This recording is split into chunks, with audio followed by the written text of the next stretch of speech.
Pertanyaan sekarang, saya yakin Tuhan saya Allah, tapi Allah nggak kelihatan.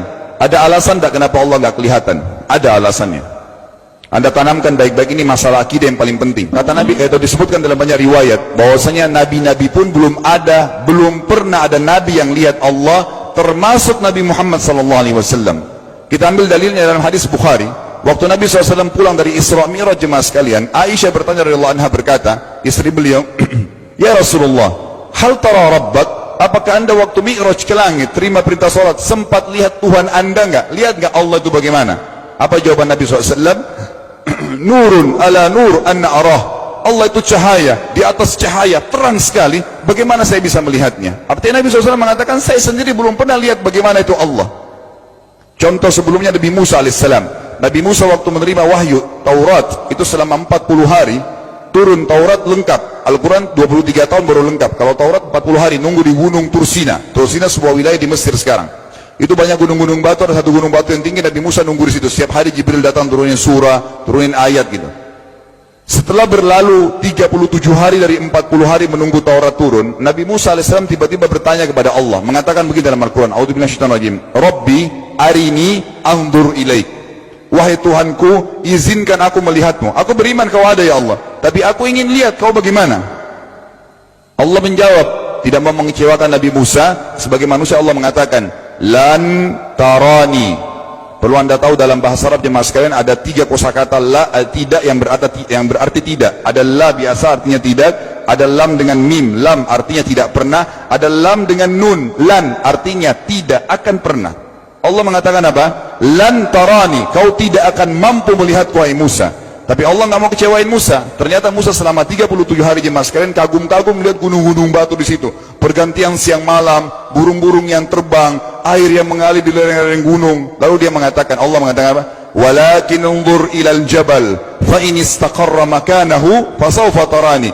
Coba kamu lihat gunung-gunung batu di sekitarmu hai Musa. Kalau mereka bisa menampung kedatanganku, kata Allah, kau akan bisa melihatku. Apa yang terjadi? Allah lanjutkan, falamma tajalla rabbuhu lil jabal, waktu Allah baru niat mau datang, belum datang, ja'alahu dakka, semua gunung batu itu hancur lebur, tidak mampu menampung kedatangan Allah. Wa kharra Musa sa'iqa, lalu Musa pingsan tiba-tiba. Waktu Nabi Musa bangun, langsung ucapkan kalimat, amantu billah, saya beriman pada Allah.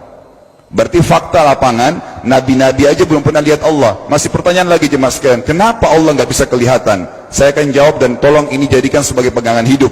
Ini landasan akidah kita. Kata para ulama, karena anda kalau sholat, anda mengucapkan satu kalimat yang merupakan jawabannya. Allahu Akbar. Allah Maha Besar. Akbar adalah siga mubalaghah dalam Islam. Sesuatu yang melampaui batas, Maha Besar. Kita terangkan. Kata Nabi SAW, perumpamaan bumi yang kalian tinggali ini dibanding dengan langit pertama di atas kepala kalian, ada 7 lapis langit. Allah mengatakan, sab'an shidada, 7 lapis langit yang kokoh. Alladzi khalaqa sab'a samawatin tibaqa, yang menciptakan langit tibaqa bersusun, 1, 2, 3, 4, 5, 6, 7. Allah di atas langit ke-7. Kata Nabi SAW, perumpamaan bumi yang kalian tinggalin dibanding dengan langit pertama di atas kepala kalian, ibaratnya seperti cincin yang dibuang di padang pasir. Jadi kita tidak akan pernah bisa melihat ujungnya langit karena kita sangat kecil, dan ini terbukti secara fakta. Apakah anda sudah tahu bahwasanya miliaran bintang-bintang yang ada di atas kepala anda yang jaraknya sekian miliar tahun dari bumi, dan sekian miliar tahun lebih besar daripada bumi, sekian miliar kali lebih besar daripada bumi, itu semua berada di bawah langit pertama. Manusia tidak akan pernah bisa memegang langit ini dengan telapak tangannya, karena dari sini saja ke Pluto jaraknya 270 tahun. Nggak bakal bisa ada astronot dikirim kena mati di tengah jalan. Jaraknya jauh sekali bintang-bintang, dan semua berada di bawah langit pertama.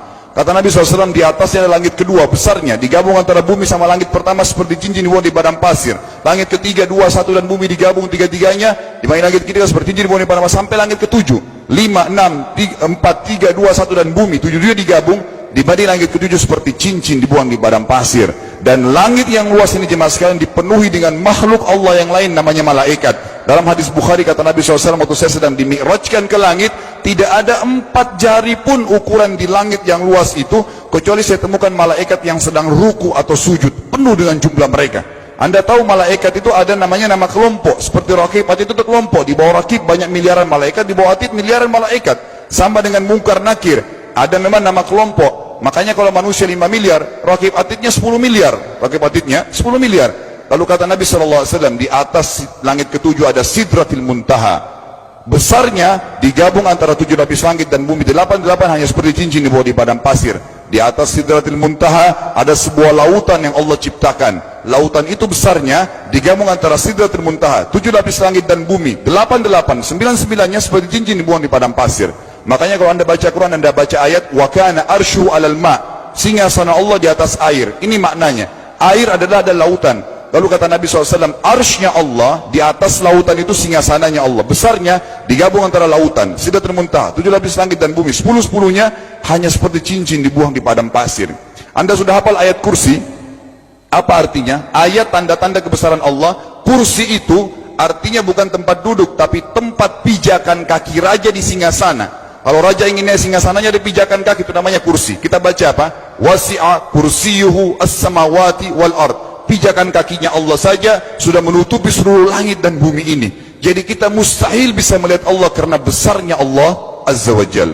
Tinggal kita tutup jemaah sekalian. Kira-kira, lalu bagaimana saya berhubungan dengan Allah? Jawabannya sederhana. Anda lingkari namanya Allah, ini Tuhan kita. Yang menyembah selain Allah kafir, yang mempartisipasikan Allah dengan makhluknya, masih sembah berhala, kuburan, jimat, namanya syirik. Dua-dua nggak boleh. Untuk berhubungan dengan Allah yang tidak kelihatan dengan mata kita ini, tapi kita bisa rasakan keberadaannya, cuman satu cara. Di bawahnya lingkarin ibadah, sholat, puasa, zakat, haji, takziah, ziarah kubur. Semua ini adalah rangkaian ibadah untuk berhubungan dengan Allah. Semua ibadah ini jemaah sekalian harus seperti yang Allah mau, bukan yang anda mau. Ini penting. Karena kalau tidak seperti yang Allah mau, Allah tidak terima. Bagaimana caranya supaya bisa seperti yang Allah mau? Ikuti buku pedomannya. Ada Al-Quran, ada Sunnah. Yang beribadah keluar dari 2 pedoman wahyu ini tidak akan diterima oleh Allah. Seperti anda kalau kerja di perusahaan, pimpinan perusahaan kasih peraturan, Senin pakai baju kuning, Selasa baju hijau, Rabu pakai baju hitam. Datang jam 7, keluar jam 5 sore. Ternyata anda tidak. Hari Senin anda pakai baju yang hari Rabu, datangnya jam 9, keluar jam 2 siang. Dikeluarkan oleh pimpinan atasannya. Itu baru peraturan manusia. Bagaimana dengan peraturan Allah Azza wa Jal? Maka kita simpulkan semua jemaah sekalian adalah, yakinlah Tuhan anda Allah ada, satu-satunya Tuhan.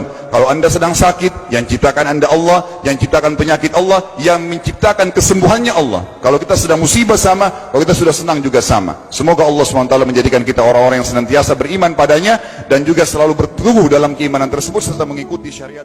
أمي كم أهواها أشتاق لمرآها وأحن لألقاها وأقبل يمناها